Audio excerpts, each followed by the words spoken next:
What's up? This is Rebel Radio. What up? What up? This is DJ Newmark. This is Peanut Butter Wolf. It's your boy. It's okay. Keep checking out Rebel Radio. Rebel Radio. This is Rebel Radio. We're in the place right here. Rebel Radio is going down. Would you say Rebel Radio? Oh, wait. Let's do it again. Rebel Radio.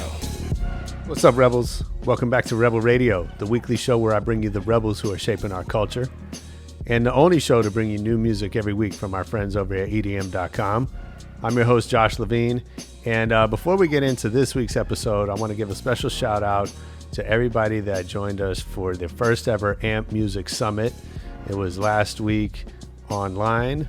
For anybody not familiar, we have an episode in our archives talking about it, and basically two friends, Simon Lamb and Seth Combs, and I came together inspired by all of the stories of innovation and experimentation that we were hearing in the face of everything that's going on right now with COVID, especially in the music industry and all the cancellations, postponements, all that stuff.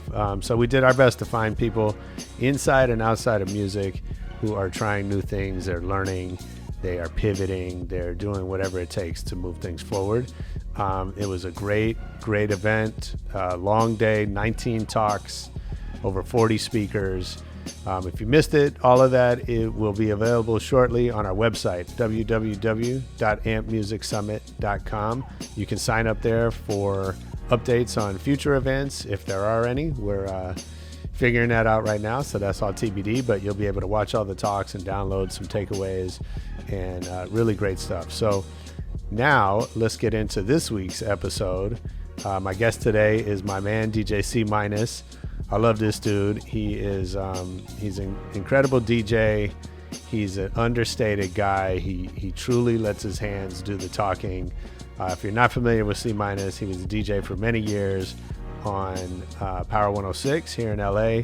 He's a member of the Almighty Roughnecks with Mr. Chalk, member of the Fantastic Four, and he's part of the Motown on Monday crew. He is a host on Be Real TV, co-host with Be Real of the Dr. Green Thumb Show, and he's got his own show called High Fidelity. And we talk about it in our interview. But he was one of the first. He was the first person to put me up on what was happening in the mid '90s with rap and rock coming together. He ended up being the touring DJ for Korn and the Foo Fighters, and was deeply influential in the emergence of rock and hip hop as a thing. And he's got some great stories about that in our interview, as well as just some great lessons about leading with creativity. And so I'm excited to share that with you here right after our EDM.com track of the week.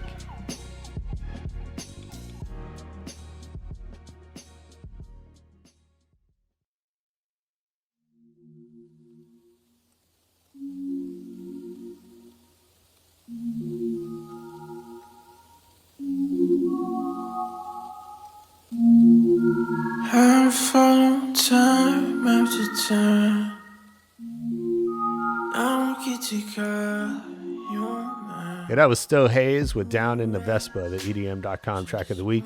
If you like that one, get over to EDM.com and check out more new music. And right now, let's get into our interview with C-. Put me to rest, put me to rest. Do you remember? I mean, I was just talking to someone about the raves. Do you remember, like, the rave scene? Yeah, like, the map points. The map and all that shit. Like, people, I was trying to tell people, like, you don't understand what it was like pre-internet. Right. You know, and even no, pagers maybe, but it was like cell phones. But yeah, you would find out to go to one spot to get the directions, which would take you to get directions to the next spot. Yep. And then depending how far or whatever, like, you would either get the directions to the real party there, or you'd have to go to another spot to get the real directions. Which, I think the story, like if you ask people why that was, it was because it was illegal and they were trying to avoid the cops. But the cops could have just done this. They could have gone to the map spot like everybody. That was not a very sophisticated system. It's true.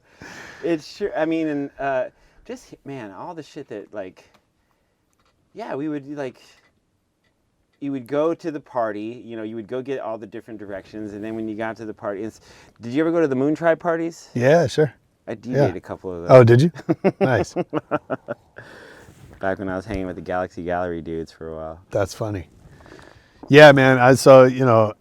I don't miss that, but I do miss like what you're talking about, where knowing you're going to a good party to hear a good DJ and see some good friends, and you would have see a the few same drinks. same group of people Yeah. regularly, and you felt a kinship there. Yeah, definitely. Yeah, man, that was Yeah. the move. That was what I think was so strong about our scene, is that a lot of us. So how much is that still, like, I know you do stuff like Do Over and Motown Mondays, and like, to me that's the newer generation of the same kind of thing we're talking about. Yeah. But how much is that the same or different? It's different. I've seen the Do Over change since its inception. Yeah. And when the cell phone came into existence to where it was a thing where Right. I saw people go from dancing Mm-hmm. to just like on the dance floor checking their phone. Yeah. And with Motown Monday, it's kind of the same. It's kind of that same feeling of the parties back in the day, except it's no one you know, because a lot of these kids are getting turned on to Motown. Yeah. And it's a newer music for them, and they love it, and they love the soul of it, and they love the eras of it.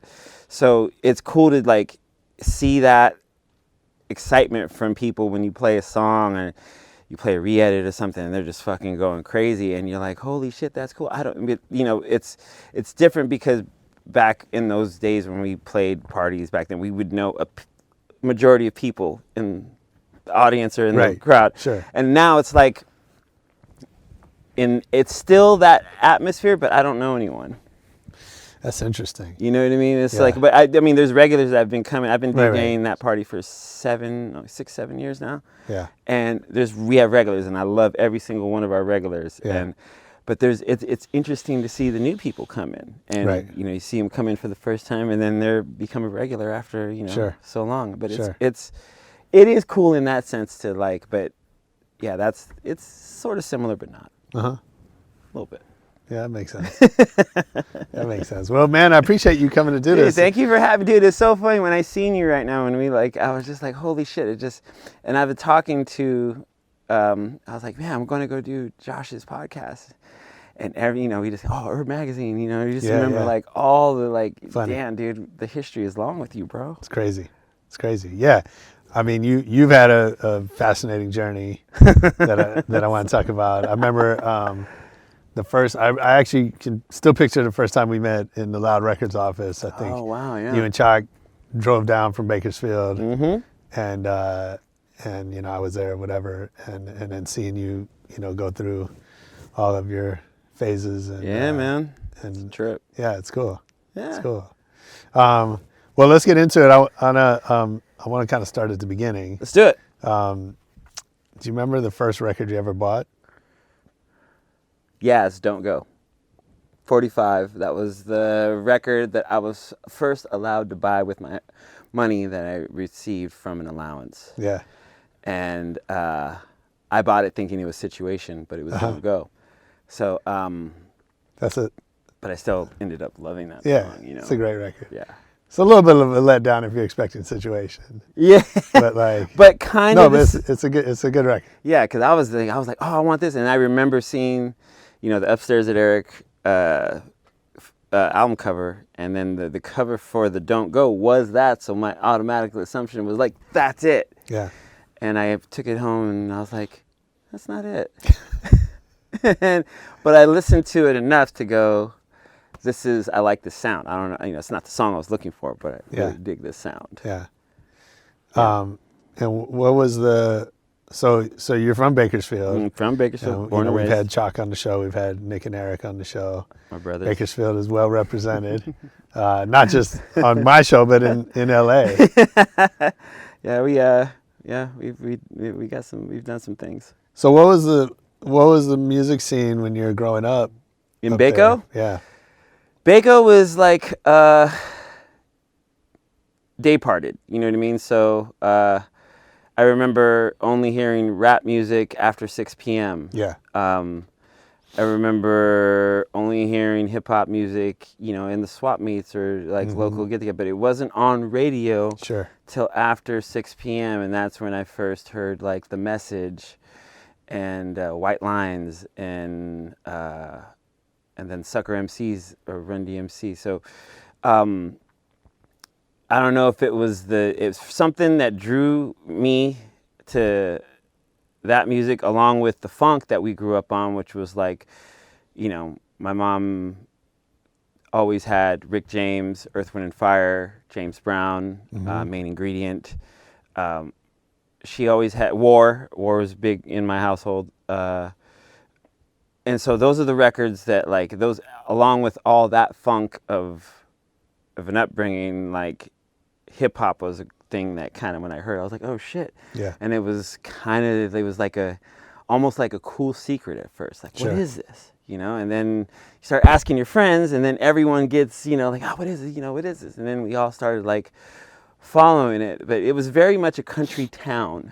Baco was very much, you know, Buck Owens is from there as well. Okay. So he actually at a time controlled, he owned a television station and a radio station and held owning shares in some of the other stations too. So he kind of was like the man in town. So it was very country, but also there was like a punk rock scene and there was also a hip hop scene. And, but it was very much country, you know what I mean? Like Yeah, it sure. was, Yeah. you know, think of Buck Owen and think of like him being the unofficial mayor. That's so funny. It's funny you mention all those records because, you know, I think the rewritten history of hip hop is, you know, it's very much kind of alongside punk rock. Yes. Which is true. And you know, there's a lot of validity to that. But I think you know, for me and I think, you know, for you, like for our generation, it was more of this evolution from funk. Yes. Right. And, Yes. and, you know, and we know, those of us who know the records, like, you know, the points where there's funk music and there's people singing and then one day there's somebody rapping. Yeah. And that's just like, you know, and I think we kind of overlooked some of that. Yeah, I can see that. In terms of the cultural impact. Mm-hmm. And so I just find that interesting. Like, you know, I grew up on those same records, those same, you know, artists. Yeah. And yeah, just all of a sudden someone was rapping one day. Yeah. And it was like, I don't know that it even hit me that much until like on the schoolyard. Same here. Like kids were just like Sugar Hill Gang and they're like, oh shit, okay. And did you, like, for me, I when I heard Sugar Hill Gang Rapper's Delight, it was amazing, but it didn't knock me out like The Message. Right. Like, yeah, I mean, it was like a cool sure. song, you know what I mean? And Right. like our parents kind of dug it, or like, you know, and we heard it and we were like, oh, this is cool. But something resonated me way harder with Sucker MCs or So The Message. I agree, and I think if you look at the evolution of hip hop, like those two songs, The Message and Sucker MCs, like were pivotal points for Yeah. sure. But at the same time, like Sugar Hill Gang, like Rapper's Delight is in some ways the perfect pop song, True. right? Like it has a recognizable beat. Mm-hmm. It has the very first lyrics are shit that everybody in the world can repeat. Yes. Right. And so, you know, it's easy to look back and see why that became such a huge hit. Absolutely. I would never take anything away from that song. That song is deserves its own shrine. I mean, like you said, you know, there's not one person that can't sing the first 3 or 4 lines of that Right. song. I remember whatever those movies were in the 90s where like, there's like the old lady rapping that song, and, you know, and it, you know, it maked sense. Yeah. So were you into music as a kid? When did you start DJing? Started DJing, interested in DJing probably like around 10 or 11. How'd you get on the turntables at first time? My uncle used to be head of security and manager over at the Palladium in San Francisco. So he would bring me these, he had these DJs that would spin there and he would always tape their sets on cassette and he would bring them to me. Yeah. So Storm and Norman from the Bay, You're from the Bay. Do you remember hearing that, dude? I spent many nights in the Palladium. So, Palladium was one of the clubs that they would let underage kids in without really checking. So like even before, at the beginning we had like shady IDs, and then some people didn't even have them, but you could still kind of get into the Palladium. yeah, it was. And so he would bring me all these mixes of, and I was starting to hear like it would be like new wave night, and there would be beat night. Yeah. And beat night was, they were playing like more hip hop or more like There's a lot of like breaking stuff, like electro. Yeah. like in the show Dougie Fresh and Freaks Come Out at Night and all that stuff. Mm-hmm. And so he would bring me those tapes, and I would just like sit and listen to them and hear these songs blend from one to another, and I'd be like, wow, how is this even happening? Yeah. And through a family friend, my mom knew that was a DJ in the city. she has to bring me by, and so I could check out the turntables. So I got to come by, and I got to see how it worked, and so I was immediately like hooked. I didn't know what I was gonna do, but I just knew. I saw 2 turntables, and I saw, we've always saw Jam Master Jay doing his thing on stage, but there was never like a camera where you could just see and like what he was doing, or just so he was automatically the first rock god DJ superstar for me. Yeah. But seeing the how it all went, and I was really, really, really, I just couldn't stop thinking about it. I became somewhat obsessed. And as a kid, there's that thing we wait. For me, I thought it was going to be skateboarding because I was skating a lot, and I wanted to try to just keep going. But once DJing came into the picture as a somewhat possible thing, all my energy and attention went to that, and I just was immediately just like, I need to know how this works. Yeah. I have to know. Yeah. And so I started hanging out, and then Fresh Cuts, Lloyd Brown who was my mentor, who was my first DJ mentor. I asked him, hey, can you show me? And he was like, all right. He's like, I'm going to show you, but I'm not going to, I'm going to show you by showing you what I do, and then you have to pick it up. Okay. He's like, I can't tell you what to do, right, but watch me. And if you have any questions, I'll help you out. Yeah. Okay, cool. So I sat and watched him, and I just saw, the release. Like in the booth. Yeah, like in his bedroom. This is where he had his turn, like she brought me over to his, cool. our family friend's house, and he had his setup in his room. And I just sat on the corner of his bed and just intently, you know what I mean? I had to figure out everything that this was. Yeah. And then he started letting me like get on, and then, it was trying to learn the release of it, and then why is it going off beat? How can I fix this? You know what I mean? And this, like he was like, it's all in the release, and it's all in how much you pay attention to the record, and it slips, and everything may be, you may have 2 records exactly the same speed, but you got to know how to keep them on. Right. And so that always fucked with me, in a good way. Like it was the thing I had to like figure out. Sure. So at that same time, I was also like a dancer. So I used to love to go to jams and dance. And that's where I met Chalk, and then Eric and Nick. And then also hearing, I knew Eric and Nick because they were the first people on radio in Bakersfield that did 13K Club Play. So they were like, Nick was my age on the radio playing, like I remember it was the first time I heard this Prince song, Good Love, on the Bright Lights Big City soundtrack.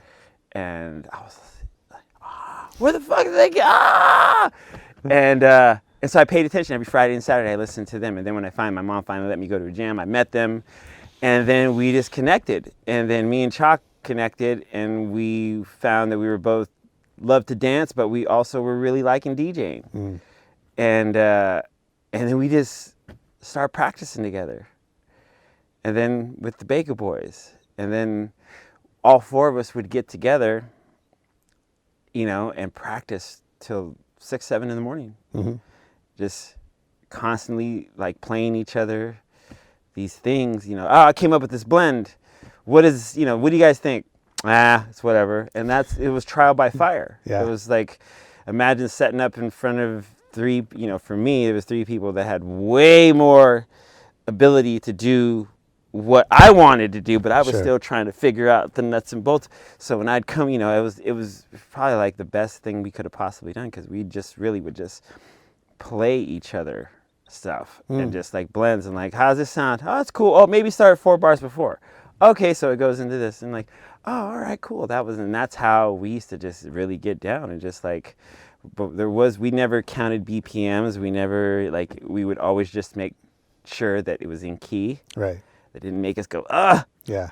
But yeah, that probably started like around my first paid gig was 13 years old at my junior high school dance. Nice. I got paid $50 That's amazing. for 2 hours. And I thought that was, That's great. I was fucking ready to At fucking. 13, that's amazing. Yeah, dude. Yeah. I was ready to come on, everyone, we're going to eat. My treat. Denny's, let's go. That's great. Yeah. So That's that's how it started for me, is hearing these tapes from Palladium, Yeah. and then also hearing other mix. There was DJs in the city, Coffee Dog, Sparkle. I'd see their names on all these flyers of all these jams, but I was too young to go. But I just always used to just I used to just wonder, wow, it's probably if those are the parties, Right. And every time I seen these style of posters or flyers, I would always just be like, wow, that's it. That's got to be it. Mm-hmm. And yeah, we just and then being around all that kind of just made me want to just go full time into it. And then Was there a moment when you sort of realized yeah, this is my path? Yeah, kinda. It was one of those. I think when I graduated high school, that's the time you should really be thinking about your future. Sure. And where you're gonna go. Yeah, of course.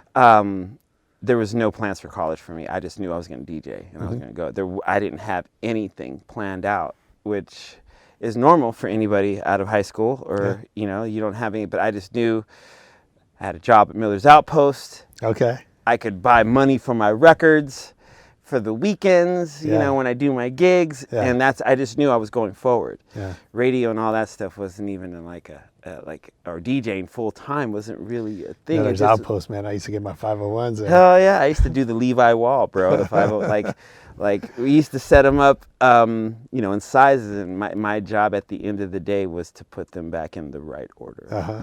Same James, thing. you remember Miller? Did they have Miller's Outpost in Ontario? Yeah.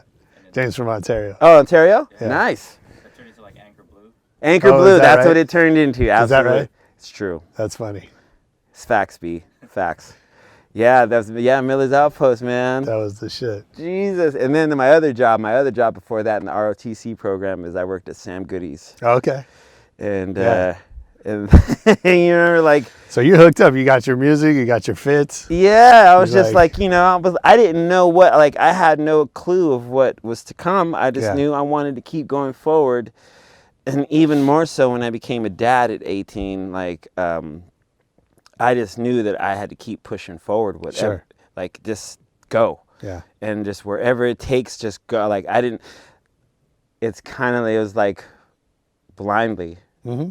But I just was, I just wanted to keep going, man. I didn't know anything else. Yeah. And then I would probably, looking back in hindsight, that was probably the moment I knew it was I thought of nothing else. Right. I was just going to go forward, and that was it. Yeah. So then, shortly after we met, you're on Power 106, Mm-hmm. the Almighty Roughnecks, you and Yeah. Chuck. Yeah. And so how does that change the game?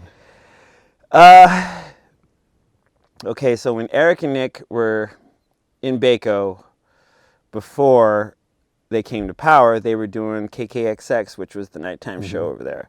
And they had, so they went from AM to FM and fucking blew it out the water, and were doing really good in Bakersfield, which caught the attention of Power over here. So when they left, the Steve Wall, our first boss, was like, well, I want to put something else. When these guys left, I need to fill this void of what's going on. So he took a chance on me and Chalk to come in and do it, you know? And we gave it a shot. We just said, fuck it. And, Nice. you know, and kept going. And then that's when we started to see that, oh shit, we could be doing something like that, or even just for the city. And it was like, cool, because we were still doing, you know, gigs on the side and stuff, but it was like a chance to like, okay, this could, and me and Chalk were like, well, shit, you know, we work well together. Why don't we just, you know, form a thing, be the Almighty Roughnecks. And then that's when it became a thing. And we were like, okay, teamwork. Yeah. Let's go. I mean, it's interesting, and I talked to Chaka about this a little bit, that, you know, we think of DJing as an individual sport, right? Yeah. And yet, you know, we've seen that kind of crews can be really important. Yes. You know, if it's Fantastic Four, if it's Beat Junkies, Yep. Superman out of New York, right? Like, but Yeah. but yeah, when you're, you know, when you're up there, for the most part, it's just you. Yeah. And so I think that it's a really interesting dynamic. It really is. I mean, I feel the most strongest when I have like my crew with me. Like as a DJ, like even if I got butterflies to no end, you know, like if like You still get butterflies? Oh, absolutely. Do you? 100%. Really? It's what fuels the fire. Okay. Yeah, there's not one. Okay, the only the gigs that I don't get nervous at, those are problematic because then something bad happens. Whether it's a missed cue or just Right. a flub or whatever. But it's usually, it doesn't matter if it's 85,000 people or 445 people. I get the same amount of fucking butterflies, always. Okay. It's it's weird because people are like, oh my God, you've been doing it for so long. How could you get nervous? I was like, it's the fuel, man. I got to like, it's something about that fucking anxiety that like, I have to turn it into fuel, and it's not going to get the better. It's this fight every time, but it's not a fight. It's more like a dance of like, oh no, and then oh yeah, and then all of a sudden you just get up there and you're like, fuck it all, let's just go. You know, I'm just going to do what I can. Yeah. And hopefully it's good. It is good, man. I've seen you, and I think that's the you know, that's the mark of the professional, is that when that happens, you go forward instead of retreating, right? Yeah, it's a big thing for me. Like, I've even DJ'd at one point almost passing out from something that had happened, and I literally watched everything in front of me depixelate, you know what I mean? Where it's fucked. And I didn't know what it was. And even in that moment, I knew I wasn't going to stop doing what I was doing. I was going to try to continue. And luckily, snapped out of it and fucking, but it was like a head trip of some, like, I don't know, I just got totally like overwhelmed with something, but it wasn't anything, it was actually like a physical thing. And I just lost all that. But then I, like, even in that moment, I wasn't like, I'm going to stop. It was like, I sure hope this passes so I can continue. And it sure did. Wow. So, yeah, it's a trip. That's interesting. And, you know, there's obviously a lot of talk about mental health and among DJs, right? Especially, you know, the ones that travel a lot, where you're like isolated for long periods of time, you're sleep deprived, you know, you're in this sort of alternate reality. And I wonder, hearing you talk about the crew and that support and that camaraderie, like if that's kind of the treatment or one treatment, if you will, for some of those issues. Yeah, I mean, I'll tell you this, man. There's nothing more than whenever I would go on tour, I'd come back and just want to hang with Jay, Chalk, and Truly. You know what I mean? Like, it was just something about coming home. Yeah. And just like, all right, cool. You know what I mean? Like this is the team. You know what I mean? This is, let me recharge. Right. You know what I mean? Just to be able to go back out there and just like, be by yourself, or just, you know, constantly running in and out of places, and, you know, and if it's just you by yourself, it's you doing everything, you know, going back and forth, and then it's like, you know, you're checking in, you get to the hotel, you're by yourself, and you're like, all right, I got 5 hours to kill before I go and do this set. What am I gonna do? Sure. You know, and normally, if you know, people, oh, you should just go take a nap. And I'm like, well, right when I get to the city or where I'm playing, like, that's when the butterflies kick in. Yeah, so, yeah, like, you're not gonna. Yeah. No. You think they're gonna let me get a fucking nap in? Jesus Christ, they got work to do too. Well, it's funny because I always think like, or you know, I used to think like, well, you go, you know, you're on vacation, you go see the city, you go whatever, and then, you know, obviously talking to people that tour a lot, that's hard too. Yeah. Right. That, you know, you're tired or you got shit on your mind, or it's not so simple necessarily just to go like be a tourist. Yeah, because it's I mean, my first time ever seeing any of the world was on tour. So, you know, seeing Eiffel Tower in Paris, you know, that was like, you know, a cool thing, but it's like I had a time schedule. Yeah, sure. I couldn't just go hang out and be like, I had to be back at the venue by a certain time, or just going to London and, you know, and seeing Big Ben and just, you know, going to Camden and record shopping. Like, everything was fucking cool, but it was a time limit. Like, I had to be back. It wasn't like when you go on vacation, you're free of worry and you get to do whatever you want. Right.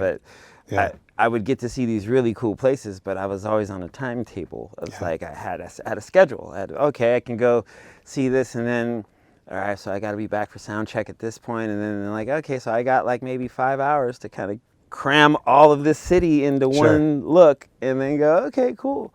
Or if maybe we had a day off there, you'd kind of get a chance to kind of maybe see a little more of it. But at the same time, like you're saying, you're tired from working the night before, or you may have a big show the next day and you're not trying to wear yourself out for, you know, it's all those things.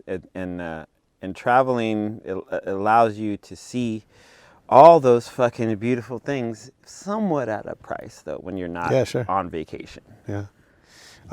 So before we get to, I want to talk about the touring and all that. And but back to the crew thing. So you and Chalk had Almighty Roughnecks. Yep. And then now you guys, so tell me about the decision to then create Fantastic Four with J-Rock and Truly Odd.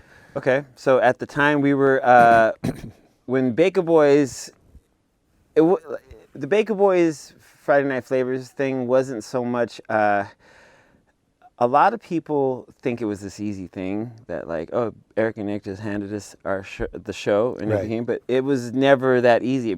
If you remember, Funkmaster Flex was doing that time slot for a while, 12 to 2 or 3, I think it was. So at the time when the Baker Boys were deciding that they didn't want to do the whole, they were doing 10 to 2, they didn't want to do that. They wanted to kind of free up and do different things with Friday. They wanted it to be like the first 2 hours would be Baker Boys. At the time they had J-Rock. And then we would do the more underground stuff, you know. So they would do like the kind of more popular of the underground hip hop, where we would come in at the end, you know, at 12, and we would be able to kind of play the street shit and go deeper. So when they decided to do that, it was at first it was the Radio Hit Squad, which was Chalk, myself, Fuzzy, and E-Man. And at the time, E-Man was in the running to become, like, he was on his way to becoming music director. And so when he was working that, and Fuzzy was on his way to be doing Big Boy's morning show and stuff, it came a time where, you know, we and Chalk were still going to do Friday Night Flavors, but Fuzzy and E had to go do some other stuff. So we were like, and then the Baker Boys were leaving at that time. So we decided to just, like, we were like, okay, if we can do this, who would we want? And we were like, J-Rock. And then, like, Truly came. And then it was like, all right, well, we should just, let's do this. And then from, I think it was September 98, or maybe August. I don't know, that's when we became the Fantastic Four. And that's where it became, the crew. That's where. And was there ever any, like, what am I trying to ask? Like, what does that mean? Was there a plan? Like, was there how conscious were you about deciding, like, I'm going to partner with these guys and this is what we're going to go do together? I don't think it was as it was conscious in the sense is that we wanted to have a crew thing for the show. Yeah. How'd you know it was those guys? I don't. Okay. I remember when we first moved, me and Chuck moved to LA together after when we became part of Power 106. And I remember it was Jay and Jay would, when Chuck was first, starting to hang with the Beat Junkies before, we all were, but like he was, what would lead to him becoming a member. It would be J-Rock coming over to the crib, and then Akil, who from CA, Chronic Avengers, and they would come over and kick it, and it was all good and stuff, and great. We actually became really good, friends. So Jay was around, and then Truly was around in another aspect. So I don't know. I think for me, I think it was literally just a conversation like, should we do this with Jay and Truly? And we were like, yeah. And then from that point, that was probably one of the best decisions we ever made. Well, it's people that you respected their work, right? Yeah, and absolutely. That's kind of the foundation. Yeah, we have I didn't know Jay as much when we first did the Fantastic. We knew each other, but like that dynamic ended up being probably one of the greatest because me and Jay ended up becoming the music of the show, where it's like Jay and Chalk and Truly were the hosts, right? Who would occasionally do sets and stuff, and Truly did do a lot of sets at times. But it was like me and Jay would be like, where they were the hosts, we were the music that would be, So it's like we started like really kind of like working together as like, what are you playing in your set? Right. So we just, all right. So if you're gonna play, I gotta play, and then and that just became a really like fruitful thing, I think, for us as a crew, because we were able to like really I think once we became that crew, we really started to take it serious. Right. It wasn't just like, hey, let's go hang out and be on the radio. It was like, sure, we're really trying to make a mark as far as like what we can do and present the world, or at least LA, with our suggestions of underground hip hop. I just want to remind people, like, because I know, a lot of our listeners were there. And, just remembering Friday Night Flavors, remembering, like, how important those mix shows were. Wow, yeah. Especially Power 106, but really all over the country. True. Right? That we were just fiending for hip-hop. Yeah. And couldn't get enough of it. And you couldn't get it. Like you said, before 6 o'clock. Yep. Obviously LA is a little more progressive than most cities as far as, but even then, I remember when Power, I think it was Beat First, right, decided, okay, now we're done with hip hop, we're going to go back to R&B. Yeah. I forget what year that was, but that was a big thing, right? Yeah. And so for fans, like, you look forward all week to those shows to discover, I had Stretch and Bobbito on the show and talking about that in New York, right? But people would use those to discover, this music that we were dying for. Yeah, it was a trip, man. Like, when I tried to tell people that, like, about day parts, which is like radio terminology, is like when you day part a song, you only allow it to be played in a certain area, right? In a certain time frame of the schedule. So back then, rap was looked at. Back in the 1900s, rap was looked at as like a kind of like a trouble music. It was like it was mischievous. It was up to no good as far as the people at top. So they would only play rap songs from 6 p.m. to 6 a.m. Right. And that's the only time you would be able to hear like any of these songs. And then you would kind of start to notice, like, little by little, like, when a song broke out, you would start hearing it maybe 4 o'clock or Yeah. anything, you know. So we had this thing of we always wanted more. And I think when we came to Power, and the first time I heard "Get It Together," Beastie Boys and Q-Tip, at 2 o'clock in the afternoon, I was like, what the fuck? What? Right. I'm home. Yeah. This is great. Like, this is like, I want to hear this. I want to hear this song at 2 o'clock and 4 o'clock and 7 a.m. And, you know, like. I mean, it's so interesting. We kind of forget, like, radio is in the business of ratings and advertising. Yeah. Right. And so they had, it sounds so ancient to be talking about this, right? But like, they had this music on the one hand that the streets was dying for. Yep. And then on the other hand, they had their way that they had been doing business for decades, which is to program songs in and out that weren't going to piss anybody off, weren't going to, weren't going to piss off the advertisers, first of all, right? Or the parents or whatever. Right. And, they had, they had a tough job for a minute. Absolutely. To kind of figure that out. And I think the folks at Power did it better than most, but not without challenges. I'm sure. Yeah, I remember one of the craziest things that, like, I kind of understood the branding of radio. Like, because when you're DJing in it, like, for me, like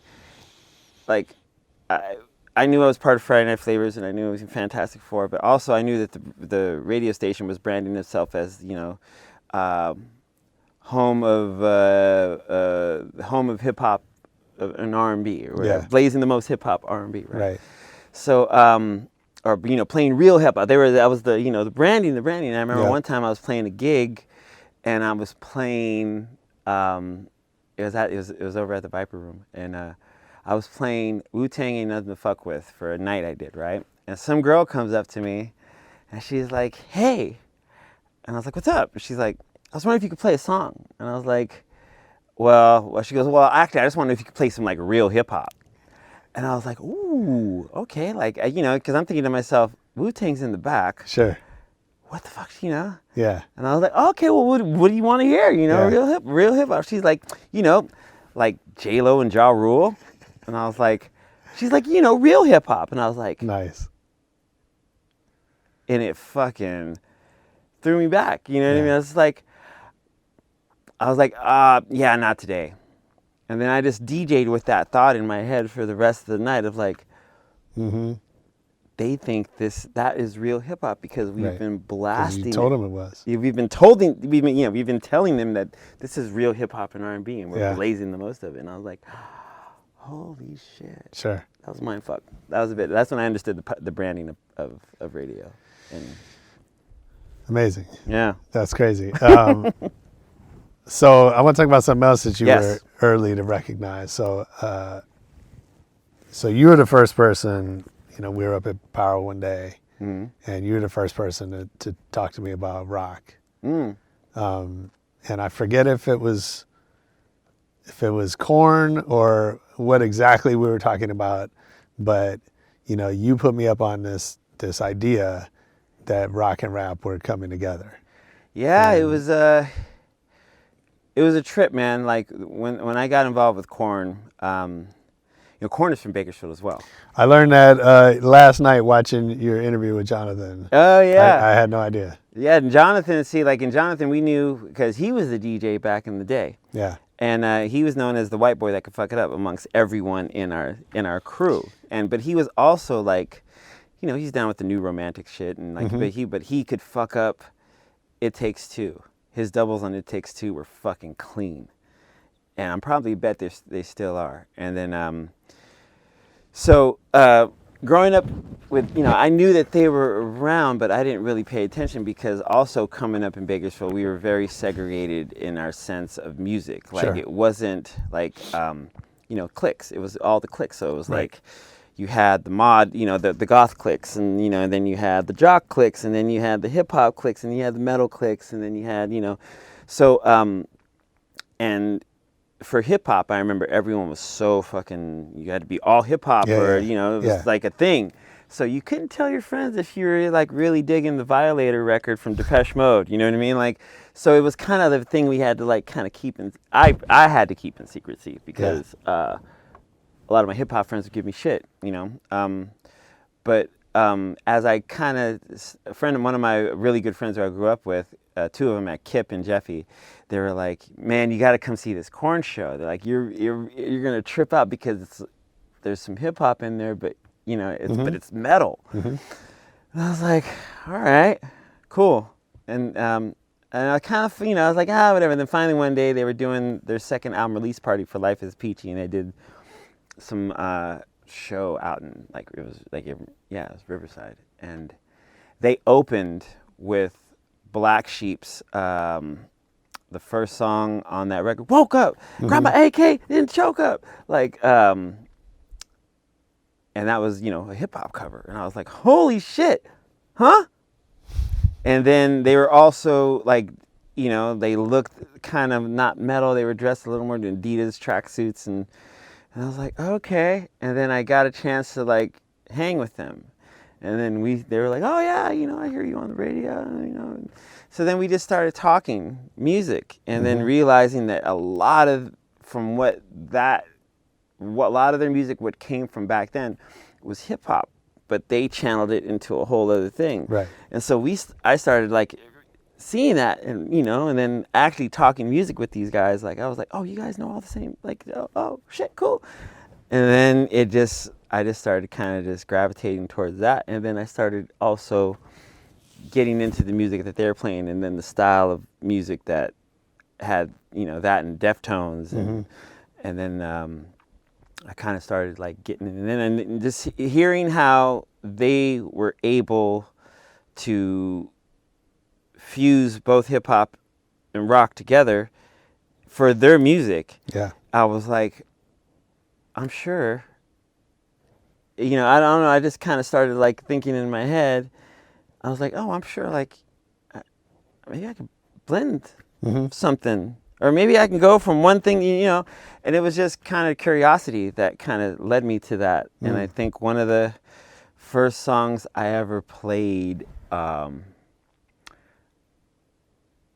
think it was one of the first, I think the first rock song I ever played on Power as part of I think it was Everlong, Foo Fighters in like 98. Wow.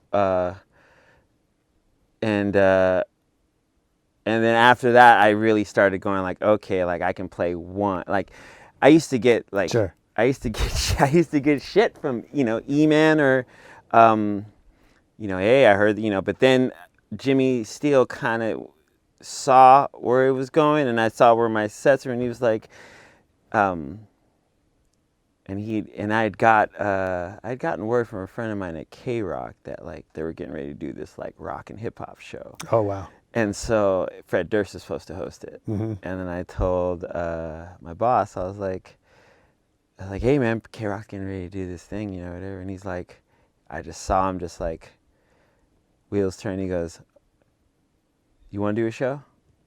I was like, "Yeah." He goes, "When do you want to do it?" I was like, "Next week." He's like, "Fuck it, let's go." Nice. And so Channel Zero, Mass Distortion, whatever the three names of that, all got birthed off that. And then at that point, I was like, oh, it's time to go. And then I brought in Homicide from Sugar Ray and Lethal from Limp Bizkit. Yeah. And then that was that. That's what started the rock shit. I mean, it's interesting, you know, again, it's so weird to think about now where our relationship to genres is so different today. Absolutely. Yeah. But, you know, at the time, I mean, that was, you know, it was pretty much unheard of. And, and I really think, you know, so the rock rap, you know, you mentioned Limp Bizkit, it kind of flamed out pretty quickly in the sense, I mean, yes and no. I know that there's still people doing their thing, you know, but, you know, I think if you look at it, it like blew up massive. Yeah. Korn, Limp Bizkit, Linkin Park. Yeah. Became some of the biggest bands in the world. True. And then that era kind of ended for the most part. Yeah. Right. In terms of its like pop appeal. But I also think like it also sent our culture in a different direction. True. Right. And so I think we wouldn't have a Post Malone had it not been for that. Okay. Do you know what I mean? Yeah. Because that opened the door. I think, first of all, that plus Eminem really opened the door to white people thinking they could rap. Yes. Absolutely. And fans being okay with that. Yeah. Right. He really kind of broke down that barrier of. Yeah, but also so did Korn. Yeah. Right? And so did Sugar Ray. Yeah. You know, having a black DJ in their group, which that never happened. Yeah. Right. It was a trip, man, because I'll say that like a lot of things that I've one of the things that I really kind of noticed from being in that is that like I noticed that it wasn't just white people into rock. Right. Like I had a lot more friends that could come to me and tell me, oh, I love this shit. I love, like it really kind of like even, some of my friends that were into metal that were just like, oh yeah, I listen to this, but I also listen to this, and it really kind of opened me up to like, it's not just like we have to be really into hip hop, right, or we have to just be, or the house dudes have to just be into house. It was kind of like, I started to see this like kind of opening of. Well, that's what I think we've learned about ourselves through this crazy shit that's happened in music and culture the last 20 years, right? Yeah. Is that, for me, I had that experience early on, right? So, I went to a school where we discovered, Sugar Hill Gang, real time. Yeah. And I remember in 1980, so I was in the 5th grade, all the cholos that I used to hang out with became metal fans. Yeah. Judas Priest, Black Sabbath, Iron Maiden, first generation of metal. Yeah. Like they all got into that. Yeah. And I'm not entirely sure how it happened, but that was a thing, right? Yeah, absolutely. My friends like when I was in 6th grade, my friends' older brothers were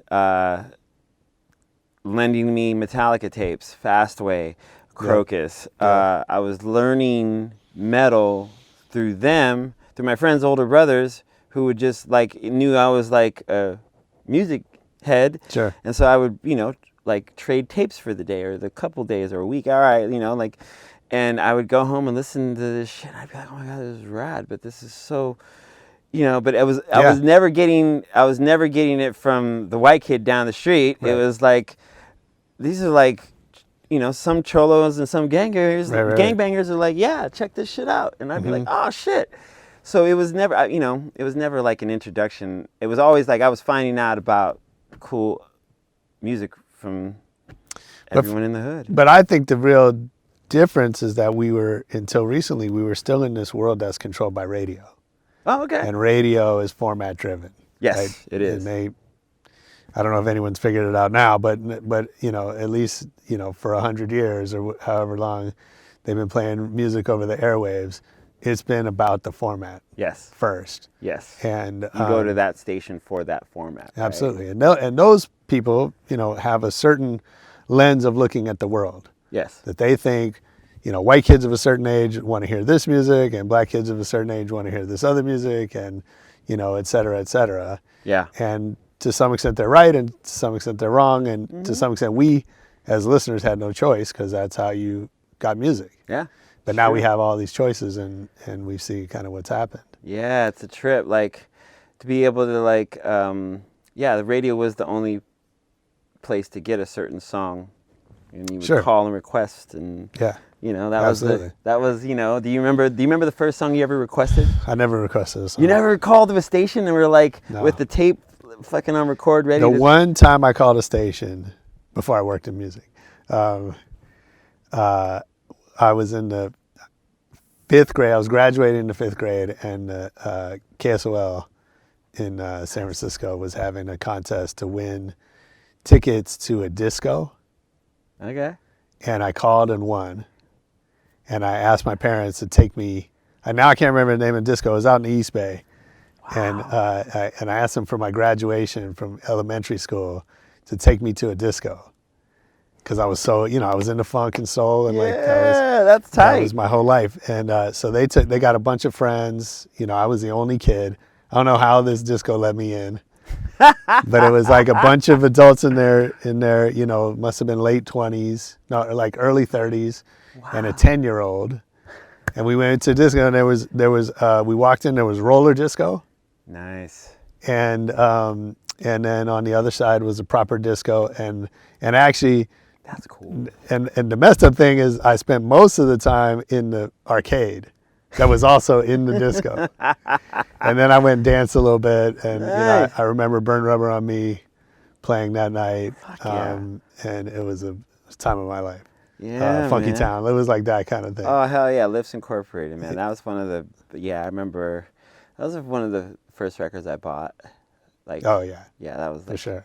that record, man. But that's the only time I've called a station, and it's not gonna get any better than that. Yeah, that's awesome, man. You won a contest. I never won the contest, but I did call to request a song, and it got played like Oh, that's cool. 30 minutes later, and That's funny. And I was What was the song? Raspberry Beret, Prince. Nice. And the Revolution. It just came out, and I remember I was like, "Can you please play?" Like, and of course, come in radio and music industry, we now know that like every song there's a schedule for the hour. Sure. So, back then, I'm not sure in the 80s how exactly how lenient they were about that schedule or whatever, but I know it's like if certain songs don't get played in an hour, they get moved over Right. to the next hour. And so knowing, I don't know if it was on the schedule or not, but that DJ made me the happiest little dude ever when he played that, because I had my cassette ready to record. Nice. And I got the whole drum break and everything, and I was just like, and I remember I just would listen to that song over and over again. I got like most of it before the fade or whatever, before the That's station cool. letters came in and shit. Yeah. But that was the one. Yeah, that was like, Yeah, that's cool. yeah. I mean, that was the first one I actually sat in actually, but I had requested a song before that, which was The Message. But yeah, The Message seems to be always Yeah, in sure. my head. Sure. So when you started DJing for Korn, Yeah, that was a trip. and so was there? I know we're talking about this where like you're sort of these guys are breaking these boundaries. Mm-hmm. Was there any backlash? At the time, no, because I think it was exciting. Yeah. There wasn't Korn never got as much backlash as Limp Bizkit did. Sure. Because a lot of people really gravitated towards hating on Fred because Fred can be hateable. He's I corny. guess. And Korn, I never really saw any backlash. I'm more wondering about like among DJs, among the sort of No, hip hop community that you're a part of. everyone was pretty supportive of me doing it. Yeah. Because everyone knew, I guess, where my heart laid as far as hip hop. Yeah. And so a lot of the first gigs that I did with Korn on that Family Values tour, I was playing hip hop shit. Right. And kids were up for that. yeah, I mean, I was playing everything from like Portishead, Rage Against the Machine. It was funny. I started playing Rage at the end of the set before Korn went on, and then Korn, the guys, they were like, "Hey, can you not play the Rage because you're wearing them out before we go on stage?" 'Cause Yeah. everyone was Yeah, I was really building this fucking. I mean, vibe. I forgot about Rage. That's like, I mean, massive, right? yeah, it was like huge. And so I was, the reason I went out with Korn is because when they did Family Values tour, they wanted to keep the party going in between all these crazy acts. So it was Orgy, Limp Bizkit, Ice Cube, Rammstein, and Korn. And that was the whole bit of the tour. Crazy. So they wanted the vibes to be like totally cool. They wanted a party. They wanted this whole thing to be fucking unforgettable from beginning to end. And so when, quick story of like how I became involved with them. As I was hanging out with them, and I was also I was producer for the Baker Boys afternoon show on Power. So they had this dude there that was working production, and he was like supposedly this like martial arts guy or whatever. So, and he used to, I can do whatever. And so one day I was working, and he went to shake my hand, and he pulled my thumb out of socket. Oh shit. And then tried to put it back in because he was like, oh, check it. And then he did it, and then it just dangled. Oh. And so I was like, motherfucker. And I was like, yo, and this is at work. Like this is like 3:30, no, maybe 4. This is right before drive time mix. And so I was like, motherfucker. And I went and I showed Eric and Nick. They're like, yo, and so luckily St. Joseph's is right around the way. So went over there, did it, and they popped it back. But then the doctor's like, you can't use your hand for 3 months. Oh my God. And I was like, I'm a DJ. This is like, and I work, like, and he's like, I'm going to have to put you on workers' comp. You got to let this thing heal. Otherwise, you're fucked. You care about your livelihood and your job? Don't do shit. All right, cool. So here I am. I get excused from work for 3 months, and I'm fucking sitting. I just don't know what to do with myself. And then Fieldy calls me, and he's like, what are you doing, man? I was like, I'm just sitting here smoking weed. He goes, well, if you want to come smoke weed at the studio, we're starting our first day for our new record. Oh, okay, cool. New record being their third record, which would also be titled Follow the Leader, which was their big breakthrough record. So I was like, all right, cool. So I started going over there every day, and I watched them record this record. And Steve Thompson and Toby Wright were producing. Toby Wright I was really kind of infatuated with because he also recorded the last Alice in Chains record with Lane Staley. And that was a big record for me. So I was always trying to find he would just tell me these crazy Alice in Chains stories about recording vocals from the hospital bed for Lane and shit. Oh, wow. And then Steve Thompson also produced And Justice for All for Metallica. And so he was giving me insights and sort of shit like that. So I got to hang and watch them record this thing. And then at the end of it, they were coming up with the idea they're like, hey, we got this tour. Do you want to come out and DJ for us? And I was like, yeah. So that started that. And then on the Family Values tour, I would have these 5. I would do a different set before each of these guys went on. And then, so I was always throwing hip hop in there, and Portishead, and just. Right. I was always throwing all these really kind of always rugged, rough hip hop shit in these sets. So I never got any backlash from anybody saying that you're not doing hip hop or you're not doing this because I was always. It's still very rooted in me. I love the rough, rugged, and raw shit. And if I have a chance to play it anywhere, even as a wow, why did he play that? I'll still do it. But I never got any backlash from anyone. I think for the most part, DJs are music lovers. Right? Absolutely. And this is one thing. So, first of all, everyone should watch your interview with Jonathan on Be Real TV. It was amazing. I like Korn, but I wouldn't call myself a fan. I don't know that much about them. Okay. And watching you, so you guys go record shopping in the show, right? And you talk about different records and how they've impacted either one of you or whatever. And, what I've found it amazing because there is no way that you would expect the guy who was in that store to make the music that he did with Korn. Based on his taste and his knowledge and right. And he's talking about Blowfly, he's talking about Earth, Wind and Fire, he's talking about all this stuff that it seemed like the music he knew least about was metal. Yeah, I mean, even when I asked him the Black Sabbath thing, I was like, what was your favorite? He's like, I never got into him. Right. He didn't get into metal until he started doing the Korn thing. Which is amazing, right? And that's so interesting, just thinking about how we're influenced and inspired by different things, right? Yeah. That it's so easy to assume that if you DJ hip hop for a living, that's all you listen to. Yeah. Or I remember, I think I've told this story, but when I was managing Dub C, one time after a show, we got in his car to drive home together, and he had the Wave on.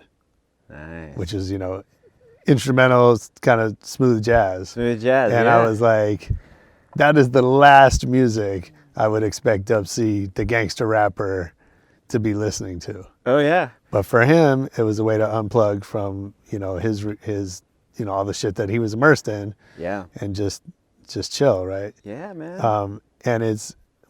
But I'm always surprised by it. I'm always caught off guard when that happens. I call them palate cleansers. Yeah. Yeah, after doing so much of so many different genres, there's things that I will listen to totally fucking just clean the palate. And and it's a trip working at it, like being a DJ and also being exposed, they constantly flipping through records, and there might be that one record that you go, huh, this looks like it's interesting, and I should probably buy it and listen to it because Sure. I don't know why, but I'm just gonna, Yeah. and then you take it home and it ends up being one of the most, cherished things of your collection because something just, and it's not maybe a record you might normally buy, like how I got turned on to Stereolab was being in a record store, and it was not something I would normally buy. But a friend of mine that ended up being my roommate for years, he was like, man, you gotta listen to this shit. This shit's crazy. And I was like, what do you mean? He's like, oh, it's fucking beautiful. Just listen to it. And I bought it, and then I was just like, I sat in my room and I listened to it, and I was like, what the fuck is this?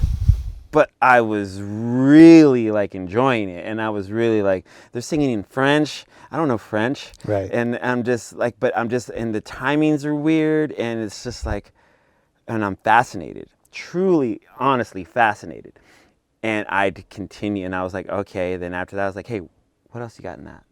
Yeah. Shoot me to the most fucking craziest thing that I might dig similar to this, because I'm going to need this later. Yeah. And I don't know if I'm going to play it, but I'm going to need it. And I really started to kind of understand like how music affected me in that sense of like finding something to hold on to amongst all the other shit that could fucking help me scrape off any of the residue from any of the things over the last week or two to be able to wake up the next day and go, now let's take that on. So how do you do that now when there's so much music and everything's digital and you're not, I mean, I imagine you probably still go to record stores from time to time, but I also, you're probably discovering a lot of music. Oh yeah. Just from the thumbnail or the file. Absolutely. Sometimes with no image. Yeah, I kind of just, I'll listen to, like, if I need to just totally detox off everything and just, Stereolab is definitely still my palate cleanser, or I go to like, I'll go to like rock bands that are like really, like there's a band out of Philly called Nothing that I go to all the time. And another band out of the Bay called Whir. Nick Bassett is by far one of my favorite songwriters in the last like 7-8 years. And these songs, like, even though they're like, Nothing and Whir, they're heavy. They're heavy, but with BPM sometimes in the 70s to 80s, and it's very ethereal and it's very dreamy. I can't really play it anywhere, right? But it's for me. Yeah, you know what I mean. It's something I put on for me, and I'm like, and I can literally feel the music fucking cleanse from the top to the bottom. That's cool. And sometimes it's Coltrane, and sometimes it's Monk, and sometimes it's Prince, and sometimes it's Zeppelin, and sometimes it's Dylan, and sometimes it's Herbie Hancock, and sometimes sometimes it's a Kiss record from the 80s. It's usually wherever I'm at, I'll go the exact 180 to try to flush myself out a bit. Yeah. What about you? Do you have anything that like you go to? Like a go-to, like when you've been listening, because I know you still listen to a lot of music. Yeah, for sure. Is there something you just like at the time you're just like, all right, I need to restart. Like I need to restart and just. I don't know if it's like that, because I'm not as inundated probably with music as you are. I think there's, what I will say when I'm writing or when I need to be creative and think. Like it's almost always either instrumental jazz, cool. Miles, Coltrane, Freddie Hubbard, stuff like that. Yeah. Sonny Rollins. Dope. Or sometimes funk. Yeah. And it's like, I'll go to War or these records that I just know so well, that I've heard so many times, Gap Band, stuff like that, that it's like, it's, because lyrics can be distracting, right? Like I like to work or think with music on. Yeah, me too. But the lyrics can kind of get in the way of that. Yeah. Right, because they interrupt your thought process. But sometimes if I just know the song that well, then it doesn't do that. Yeah. Do you know what I mean? Yeah, that's true. Sade. Yeah. Like Sade is cleansing music. Oh for yeah, me, for sure. That's if I'm trying to fucking that's if when I put her on. Usually it's Love Deluxe. That album front to back is like perfect. Yeah. But there's like, it's almost like if I put that record on, I almost want the feeling of floating nowhere, floating in the abyss of nothing. You know what I mean? For sure. And yeah, she can definitely transport me there. That's the cool shit. Yeah. Yeah, absolutely. Just like when I hear fucking kiss of life, it's just like it's the biggest hug from someone you've never known, but feels right. That's great. That's a great way to put it. The other thing I do that's not exactly the answer to your question, but I wake up most days with a song playing in my head, a different song, and sometimes it's a song I hate, sometimes it's a song I love, sometimes it's one I don't. It's just there for whatever reason. Yeah. And so what I've started doing, and I find if I don't play it, then it stays with me. Oh, that's cool. Yeah, so that's interesting. So okay. I play it. All right. And what I've started doing is adding those songs to a playlist. So I have a playlist of all the songs that I wake up thinking about, and it's just kind of a fun exercise to kind of collect those. I have a game that I play with certain friends where we do our best to leave the most unfavorable music melody or lyric in your head to stick with you the whole day. That's fucked up. Yeah, it's fucked up, but it's great because it's usually at work over at B-Roast. It's E-Zone co-host who I do High and Hungry with. Yeah. And, but he sings Semisonic, closing time. And so like every time he does that, it's like I sing that song for the rest of my day, subtly in my head. So at that point, I usually, I'll rebut with, I get knocked down, then I get up again, and I'm never gonna, and it's That's funny. terrible. It's funny, man. So my son is in School of Rock. He's 10. Oh, cool. Hell yeah. He plays guitar, and so I have to hear the songs that he's rehearsing, over and over, and some of them are just.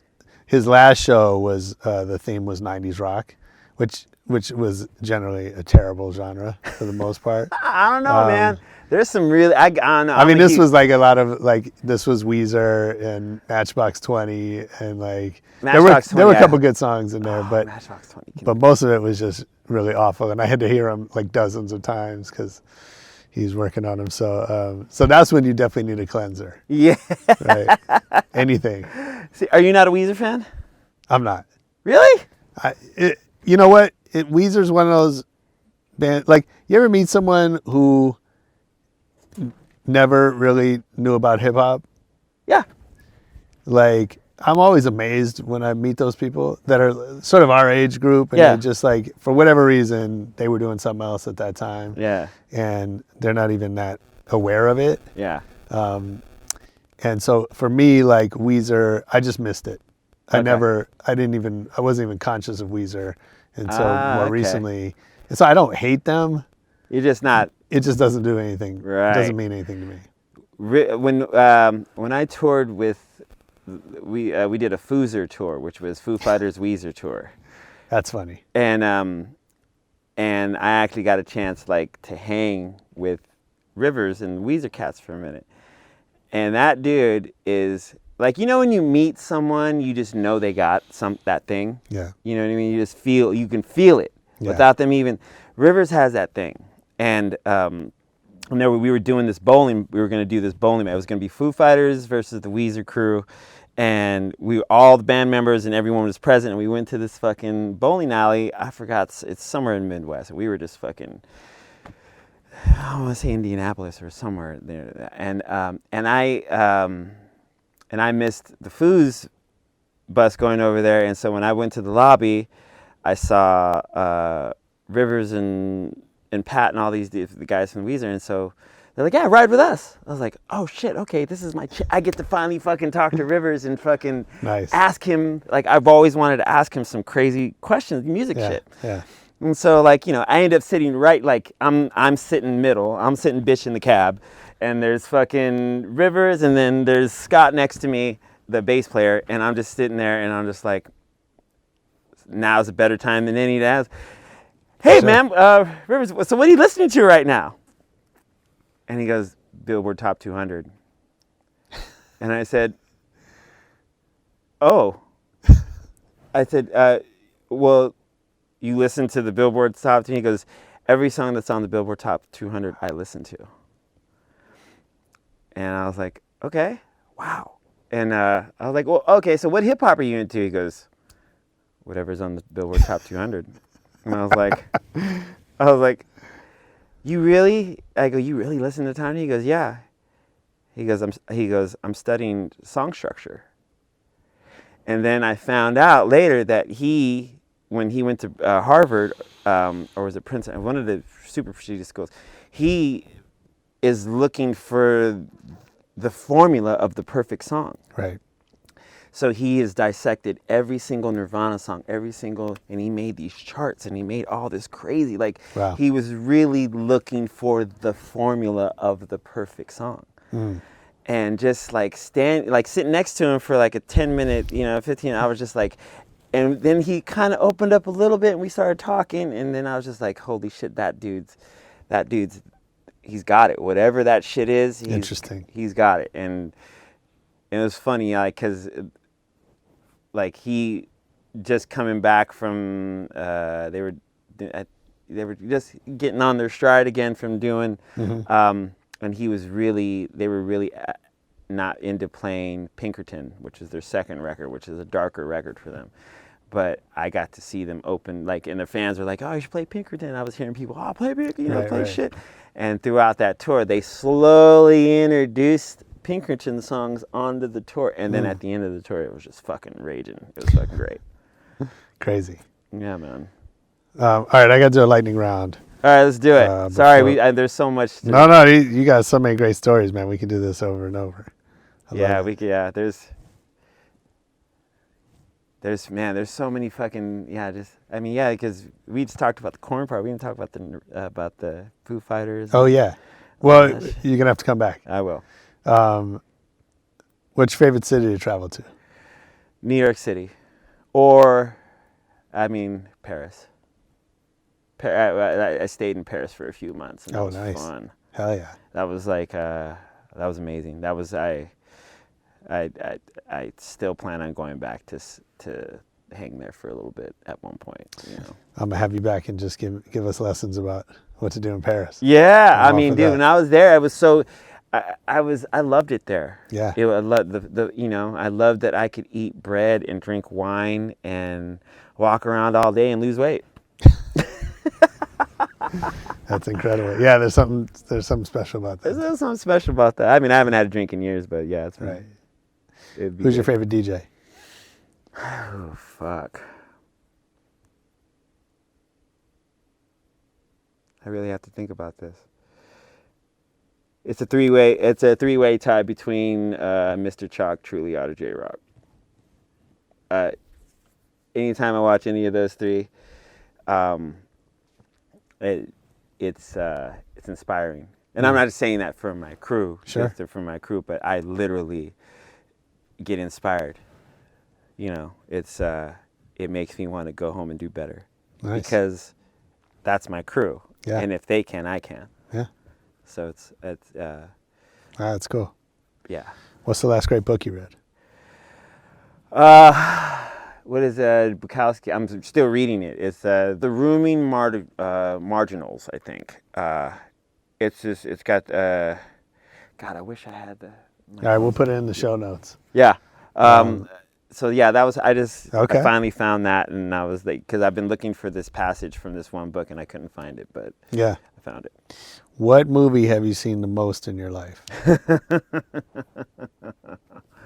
Fuck.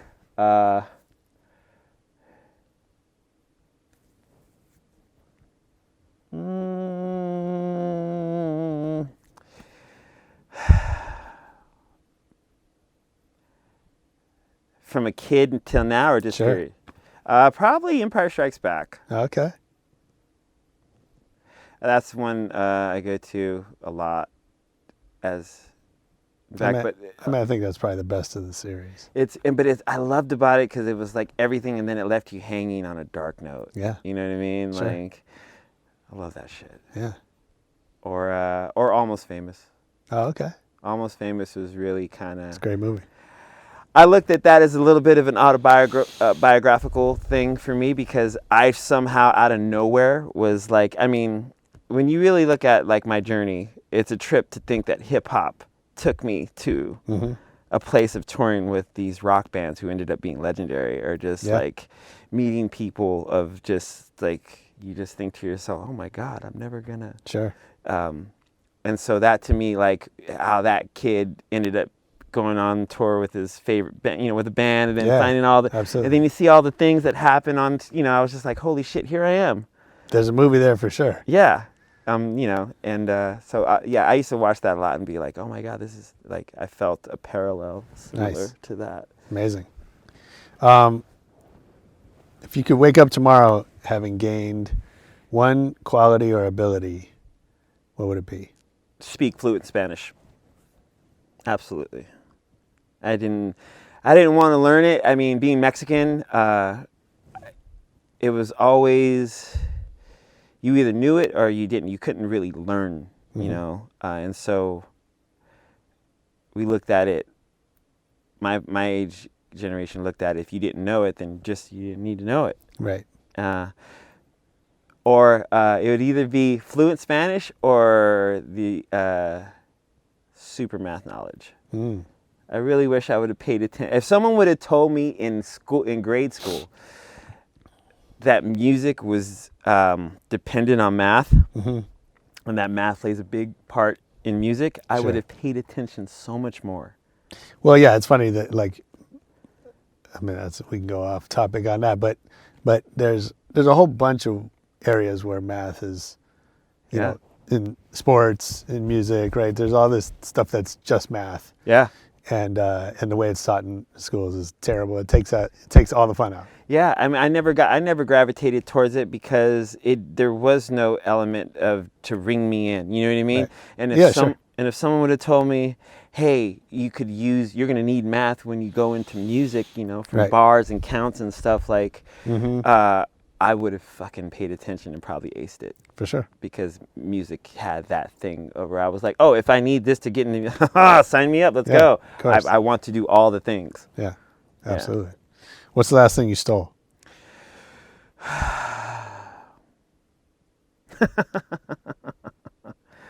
Last thing, I stole my lighter back from B-Real. He seems like a guy that'll steal your lighter. Yeah, well, you know, he, you know, for a minute there, I remember I was bringing, like, I'd have a pocket full of lighters and I'd leave with not one. I'd be like, no, the last thing I stole, fuck, man. Ooh, big. Doesn't matter. I think the lighter is a fine answer. Okay, sure. That's good. Okay, and if I worked for you, what's something I would hear you say over and over? Fuck. Dude, for real? You'd probably hear me say killer, dude. Sure. Fuck. All right, let's go. Yeah, I mean, that's pretty much my vernacular. No, that kind of sums up my perception of you anyway. It's like, you know, you're down. Or it'd be like, fuck, really? All right, well, let's give it a shot. That's great. That's the way to do it. Dude, C-, thanks for doing this. Dude, Josh, man. thank you for having me, man. I like it here. I loved talking with you like I always have. Yeah, man, I did. I just remember, like, meeting you, and then I remember everything. Like, I'm super stoked that we're both still here. Yeah. And doing shit that's still music related and still, like, I mean, this life in music isn't easy, you know, especially there's many places to bounce. Sure. Bad Absolutely. and good, you know. But it's, man, when you called me and were like, yeah, you know, and I've known you've been doing this for a while, man. I'm really stoked that we're both still here and able to have this conversation Dope. and hopefully have many more. Yeah, absolutely. Well, let's definitely have you back. Yeah. How does everybody find you? You can find me on the socials, the social medias at C-Fan4, CMINUSFAN4. A lot of people used to think that that I was being like, that my handle was for Fan4 C-, and I'm like, no, I'm not. I'm an asshole, but I'm not that much of an asshole. Like I was like, it's abbreviation for Fantastic Four, Yeah. and Mr. Chalk has it for his too. Right. It was just a better abbreviation than Almighty Roughnecks. You know, I couldn't do a cool abrivs of that. But you could also find me at Be Real TV. I do host the Dr. Green Thumb show with Be Real, E-Zone, and DJ Nels and Lenny, and you got to shout out Ray, Raz Dude. But yeah, Be Real TV, I got a show called In High Fidelity where I interview a lot of my rock friends, and we go to record stores and just fucking vibe out and just music nerd out. Love it. And coming up, we have Bobo is going to be on the next one, and then Shavo from System of a Down. Nice. And then as well, so the first season is going to be like more of my rock friends. The second season is going to be the DJ homies. Oh, cool. And then the third season is going to be music producers, both rock and hip hop. Nice. And I look forward to so doing that. And I also do High and Hungry, where I get really stoned and go to restaurants and review foods. Nice. And that's fun. I'm sure. Yeah, that's and then DJing Motown on Monday, Shortstop every Monday. No, I'm there every other Monday. We have 5 of us. Shout out to Expo, Mona, Jedi, Fatrick, and Slowpoke.